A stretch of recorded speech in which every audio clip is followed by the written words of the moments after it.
G'day chemistry students. In this video, we're looking at dot point 5.3.5. It's all about applications of the equilibrium constant. So there are multiple times from this point forward until the end of the course where we look at specific kinds of equilibrium and apply our knowledge and understanding to those specific circumstances.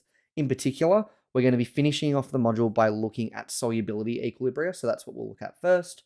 From there, we then also look at equilibrium that occurs for acids and bases. And right at the end of this entire course, we also look a little bit deeper into industrial application, ways in which we can manipulate an equilibrium system using our understanding of KEQ and Le Chatelier's principle to be able to maximize the amount of product that we make through chemical synthesis. Let's get into today's video. Now, the first topic that I'm going to introduce today is all about the equilibrium of soluble substances, equilibrium that occurs when we dissolve things. It's a reaction that we have talked about previously already, but the remainder of Module 5 after this lesson is going to be about these kinds of equilibrium in particular. So if we were to form an aqueous solution, we already know that there is a reversible process. Solids are able to dissolve into water, that produces ions, and that those ions are able to reform into solids. And that's especially true when we're looking at the point of saturation, where no more solid is able to dissolve. Here we see a proper equilibrium system forming between both of those processes in which the solid is continuing to dissolve and the aqueous substances are reforming into solid. That leads us to writing up this here, our KSP. SP stands for solubility product. And that is because we always just multiply both the anion and the cation concentrations together. For these equilibria, we always start with a solid, which is never going to be on the bottom of our K equation because it doesn't have a set concentration, so it's not a part of that calculation. And as well, there are always going to be two products, the anion and the cation. So as a result, there is always a product between those two substances in particular. Got an example of one of those below.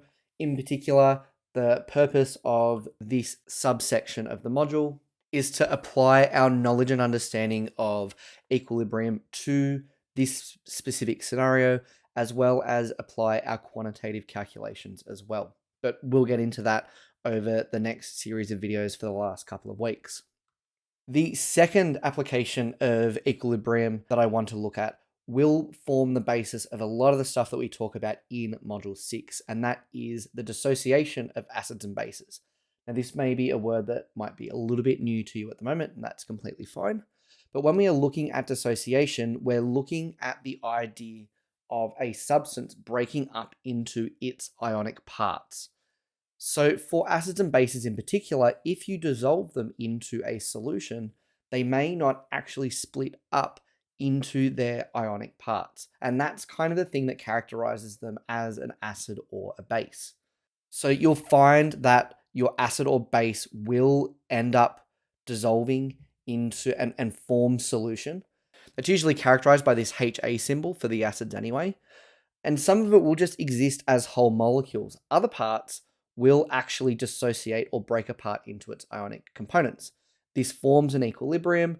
We're able to write equilibrium expressions for them, and we can use those Ka values for acids and Kb values for bases to be able to determine some of their properties and characteristics, in particular, whether those acids and bases are strong or weak.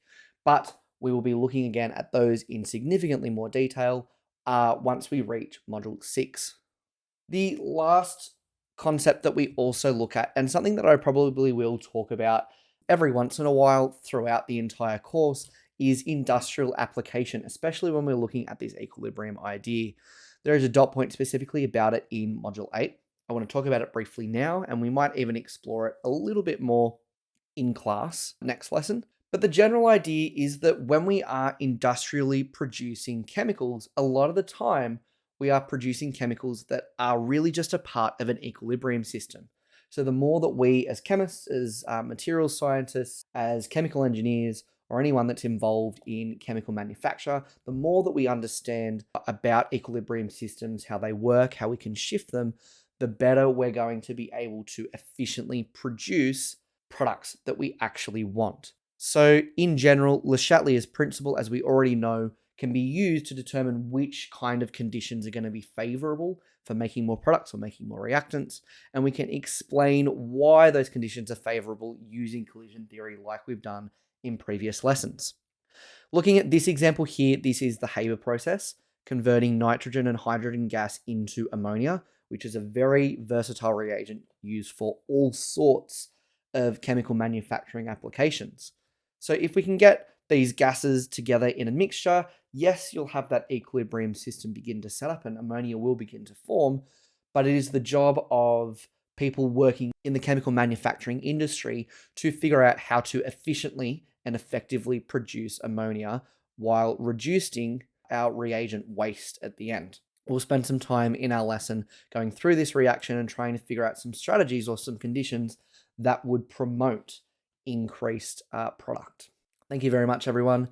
In the next video, we're going to be moving into that KSP section, like I said before. To introduce, we're going to be looking at some key concepts around the idea of dissociation, better known as dissolving in simpler terms, but also look at the idea of solubility and solubility rules, topics that we have already looked at before, but we're going to be looking at with a little bit more of a refined lens.